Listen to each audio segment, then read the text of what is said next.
the Chase Thomas Podcast, for people who have nothing but time to kill. Underway here. We wrap up instant reactions, though. We sometimes have an instant reaction on a Monday Night Football game, depending on how it goes.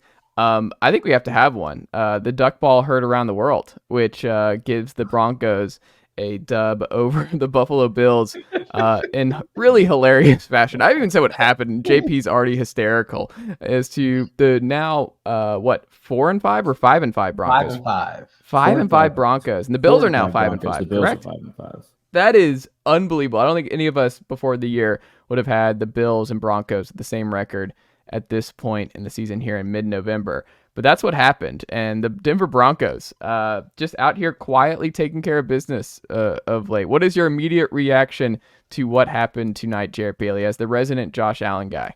My instant reaction is that Sean McDermott should not be the head coach of the Buffalo Bills in 2024. Is it over?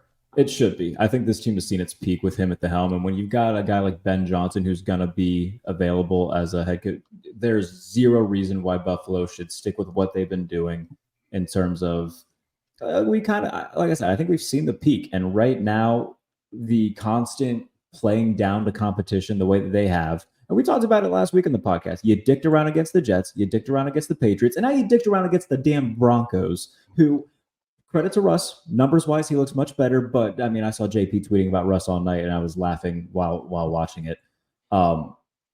There's zero reason they should have lost this game. But it was, again, a typical Bills loss where the first interception, not on Josh Allen. It hit Gabe Davis right in the hands. That's not on him. Second one, I can't defend you there, 17. I don't know what the hell you're thinking. Like, he threw, I can't remember who he threw it to, but it got so easily undercut by the Broncos DB. It looked like the pass was intended for him. And a lot of, like, obviously, yes, Josh has been careless with the football in these losses. But on top of that, how much of this is, okay, the offense never goes up tempo. And when they do, we see what happens. They end up in the end zone very quickly with a touchdown pass to Dalton Kincaid. And Sean McDermott just doesn't seem to have any of these guys ready when it comes to playing games that they should win. They should very easily be right now. They shouldn't have 5 losses. At the very worst, they should be 6-3 right now. At the very best, they should be somewhere around 7-2, 8-1. But that's what happens when you don't have a coach to get you ready for stuff like this. And right now, I think we've seen the peak of Sean McDermott. I feel like there's probably some undercover tension in the room in terms of what's going on with Dorsey, McDermott, and Allen as a whole. I'm sure Stephon Diggs has a lot of thoughts as well. Like I would be very surprised if there's not just a lot of tension that might not be getting talked about internally with the Bills coaching staff and their top stars right now. And it doesn't help when like Diggs didn't have a big game tonight. Kincaid continues to be a nice part of that offense. Gabe Davis was a ghost once again. And James Cook is fumbling the football. You got miscommunications with him and Josh Allen that leads to another fumble. He got very lucky on a long touchdown run where he dribbled it to himself after Justin Simmons forced a fumble. Like, so I understand. Let me ask you this real quick, because before you stop talking about it, Brian DeBoll has not been a good head coach for the Giants. Should they have just tried to keep him?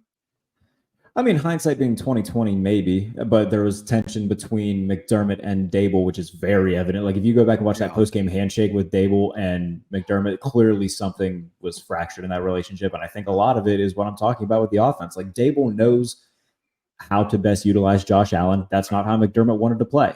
And we're seeing now Ken Dorsey is more than willing to kind of kiss the feet of Sean McDermott and bow to his every command, it seems, with the offense. And we're kind of seeing the end results of it. So you're not even saying, you know, in this situation, it's the head coach could be salvaged. You're saying just gets time. Clean house. There's no reason to run this back. There's zero reason to run this back. Bring in somebody, like, get forward thinking with this. Like, bring in Ben Johnson, a guy who has done wonders for the Detroit Lions, and Jared Goff, and you give him hell. If I don't think the Giants are gonna move on from Dable, but if they do, bring Dable back as OC. Ben Johnson, Brian Dable. There you go. There's your head coach and OC in 2024 for the Bills. Again, assuming that Dable. I would say just bring Dable back as the head coach. I mean, maybe. I think he's done a good job. I mean, like what he did with the Giants last year is like proof right now of like I think the Bills desperately need that. They need an offensive minded, like when things. It's kind of like presidential elections. Like, after 8 years of a Republican, it's very rare that we get another 8 years of a Republican. We usually go. I think that's what the Bills need right now. They've had a defensive-minded head coach for too long. We've seen the peak of it. Go with an offensive-minded head coach, and I think Ben Johnson's your best move. Again, I don't think the Giants are going to fire Brian Daboll, but in this fun situation where if he does become available, I would bring him back. But at the very, very least, I think that they need to clean house. And look, we talk about the defensive injuries a lot. Obviously, those factor into it. The defense allowed 15 points for most of the game, and they were set up in horrible situations multiple times because of turnovers. That wasn't on the defense. That was on Josh Allen being careless, and that was on not being prepared for another bad team that they should have beat at home, nonetheless. So cleaning house feels like the best thing that the Bills can do right now. First of all, that was the funniest game of all time. Weirdest. That was just the funniest game of all time. The way that all ended with the PI, which shouldn't be PI because the ball was underthrown. Wait, why should that not be PI? The ball was underthrown. So don't reward quarterbacks for shitty passes. You already reward them enough. Is there a part of you that's wondering if Russ did that on purpose, though? Oh, he absolutely did that. Absolutely. Okay.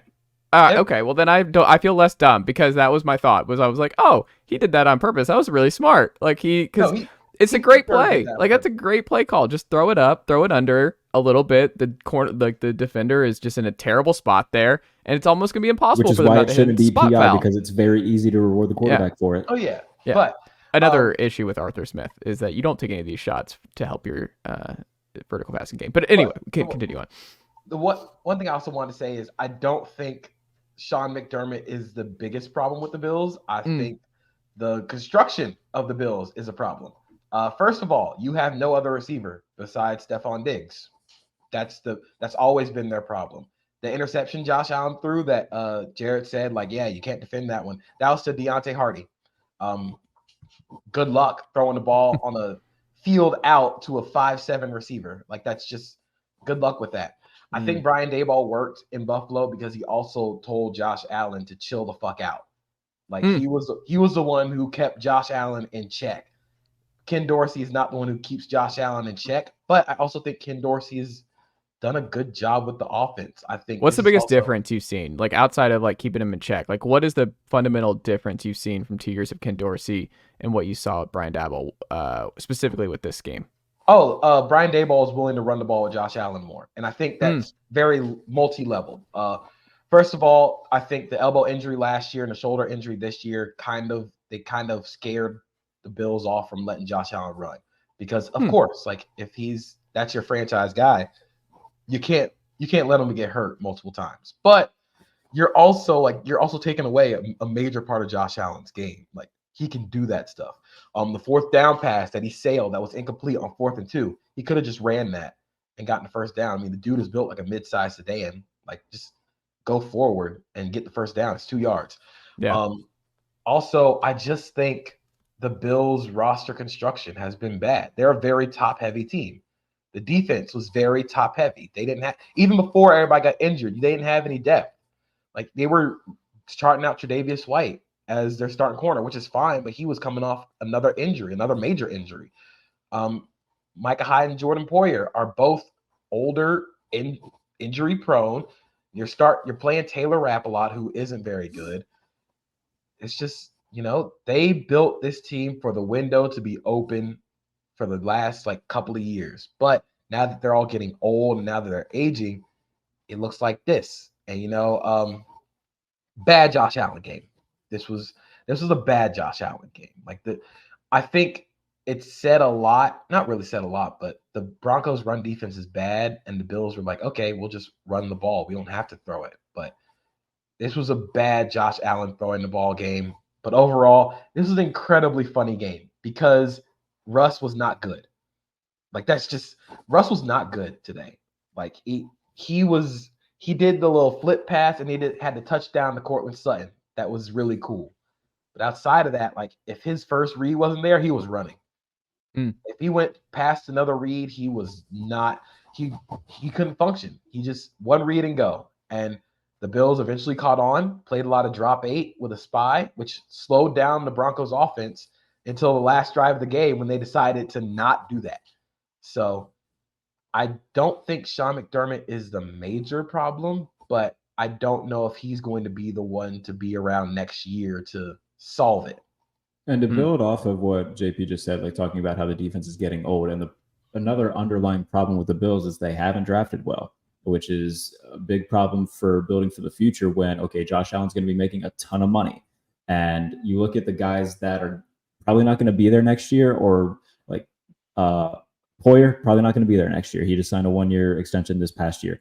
Hyde, I think, has 1 more year on his contract, so he'll be there. But, you know, they drafted Kyler Elam in the first round last year. He doesn't see the field. He doesn't dress. Boogie Basham, Ed Oliver a few years ago. Ed Oliver's been all right.